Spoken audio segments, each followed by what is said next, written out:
Welcome back. This podcast isn't about fundraising best practices or techniques during a capital campaign. It's about the deeper wisdom of the beautiful space where generosity occurs through ancient and modern writings. A 5-minute reflection to ground you for the week ahead. This is the last installment in exploring how generosity is deeply embedded into what it means to be human and how that impacts capital campaigns, using insights from a book recently released by my friend and colleague Cherian Koshi. This series has only looked at a handful of insights from his book. You can purchase his book by using the link in the show notes. This week, we are looking at emergencies as it relates to capital campaigns, because during capital campaigns in small towns, there will be at least one crisis. So I'm reading from Neurogiving, The Science of Donor Decision-Making by Cherian Koshi, published in 2025. Next week, we will be starting a series on abundance during capital campaigns. Quote, "Urgency triggers a distinctive neurobiological state. In fundraising terms, this means an urgent appeal can literally put a donor's brain in alert mode, prioritizing rapid action over careful deliberation. Striking the right balance is key. Some urgency is motivating, but extreme stress risks overwhelming the donor's decision circuits.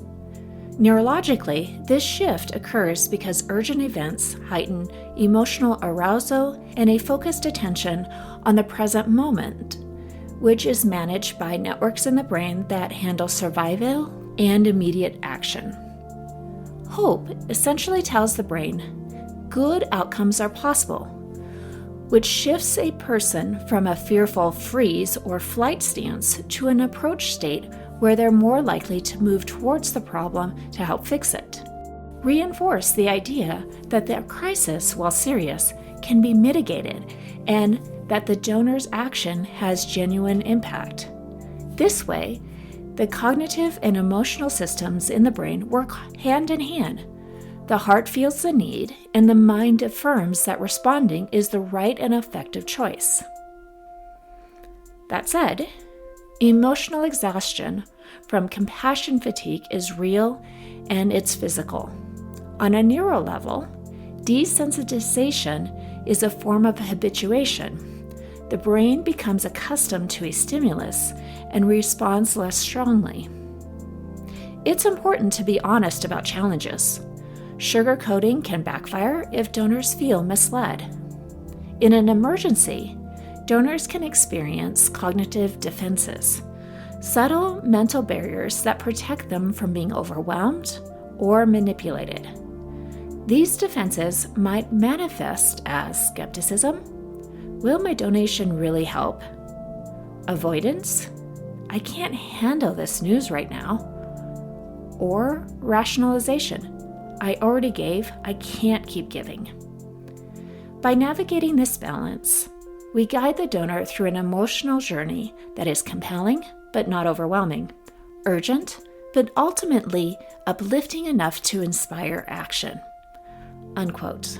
When the capital campaign hits a sudden crisis, maybe the executive director or campaign chair steps down mid-campaign, or construction costs jump significantly, or a major pledge falls through, our instinct can be to send out a panicked fundraising appeal. While these messages will help donors prioritize quick action, the key is finding the right balance where we're honest about the challenge without overwhelming donors, and we also include hope to inspire confidence and action. But here's the caution. We can't cry wolf repeatedly. If donors feel manipulated or exhausted by constant emergencies, they will start tuning the capital campaign out. To avoid this, we must be strategic. Not every donor needs to be asked for every crisis. Instead, we are honest about the challenge, we share the plan to solve the crisis, and finally, we are intentional and determine which segment of funders we will ask to fill the gap. Let's reflect on one question this week. How will you maintain a sense of urgent and hopeful intentionality while being strategic during the crisis.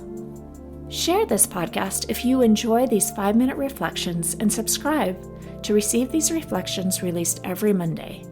To explore small town capital campaign coaching deeper, visit servingnonprofits.com. See you next week.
Next week, we will be starting a series on abundance during capital campaigns.